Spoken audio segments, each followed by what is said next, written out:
اور اس حدیث میں نبی کریم صلی اللہ علیہ وسلم نے جو تیسری بات ارشاد فرمائی ہے وہ یہ ہے وَلَا تَعِدْهُ مَوْعِدًا فَتُخْلِفُهُ، کہ اپنے دوسرے ساتھی اور مسلمان سے دوسرے سے ایسا وعدہ مت کرو جس کو تم پورا نہ کر سکو، بلکہ وعدہ ایسا کرو جس کو تم پورا کر سکو۔ اگر کوئی آدمی دوسرے کے ساتھ ایسا وعدہ کرتا ہے جس کو وہ کل کو پورا نہیں کرتا، ایفاء عہد نہیں کرتا، تو معاشرے میں بہت سارے لڑائی اور جھگڑوں کا سبب یہ بنتا ہے۔ مثال کے طور پر کوئی آدمی کسی دکان میں ملازمت اختیار کر لیتا ہے، کسی کمپنی کے اندر ملازمت اختیار کر لیتا ہے، یا کسی اور کے ہاں وہ نوکری اختیار کر لیتا ہے، تو شروع میں جب کوئی آدمی ایسے ادارے میں جاتا ہے، ادارہ اس سے کچھ شرائط طے کرتا ہے اور اس کے تحت اس کو اپنے ہاں نوکری پر لگا لیتا ہے، لیکن کل کو جب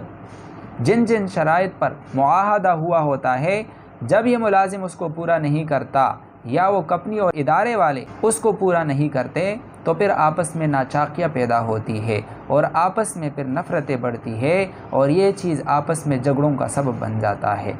اسی طرح گھروں اور خاندانوں کے اندر رشتوں میں جب اس طرح کوئی معاملہ ہوتا ہے، آپس میں کچھ شرائط اور ضوابط طے کی جاتی ہے، پھر کل کو اس کی پاسداری نہیں کی جاتی، جس کی وجہ سے خاندانوں میں ناچاکیاں آ جاتی ہے۔ تو نبی کریم صلی اللہ علیہ وسلم اس حدیث میں زور دے رہے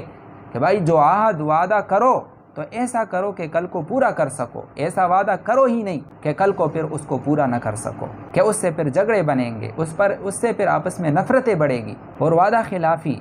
چونکہ اس سے آپس میں نفرتیں پیدا ہوتی ہے، پورے معاشرے کا نظام اس سے درہم برہم ہوتا ہے، پورا جو نظام چلتا ہے وہ ایفاء عہد ہی پر تو چلتا ہے۔ مثال کے طور پر آدمی جس ملک میں رہتا ہے تو اس ملک کے ساتھ اس کا یہ گویا معاہدہ طے ہوتا ہے کہ اس کے جو جائز قوانین ہوں گے اس کو میں مانوں گا، فالو کروں گا،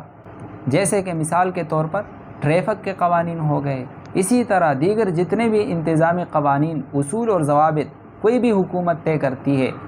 تو ان کی پاسداری کرنا یہ ایفاء عہد میں آتا ہے، اور ان کی پاسداری نہ کرنا یہ وعدے کی خلاف ورزی کہلاتی ہے شرعاً۔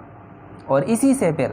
پورے معاشرے کے اسی وعدے کی خلاف ورزی کی وجہ سے پورے ملک کا نظام درہم برہم ہو جاتا ہے۔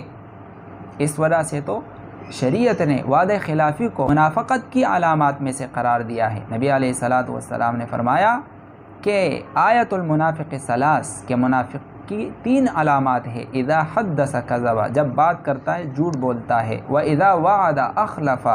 اور جب وہ وعدہ کرتا ہے تو وعدے کی خلاف ورزی کرتا ہے، واذا اؤتمن خان، اور جب اس کو کسی چیز کا امانت دار ٹھہرایا جائے، اس کے پاس امانت رکھوائی جائے، اس میں خیانت کرتا ہے۔ تو وعدہ خلافی یہ ایک سنگین جرم ہے، اور اس سے آپس کا جو نظام ہے وہ درہم برہم ہو جاتا ہے، آپس میں نفرتیں پیدا ہوتی ہے۔ اس وجہ سے انسان جب بھی کسی دوسرے سے وعدہ کرے تو پہلے سوچ سمجھ کر کرے کہ کل کو میں یہ وعدہ پورا کر سکوں گا یا نہیں۔ اللہ تعالیٰ سے دعا ہے اللہ تعالیٰ ہمیں اس پر عمل کرنے کی توفیق عطا فرمائے۔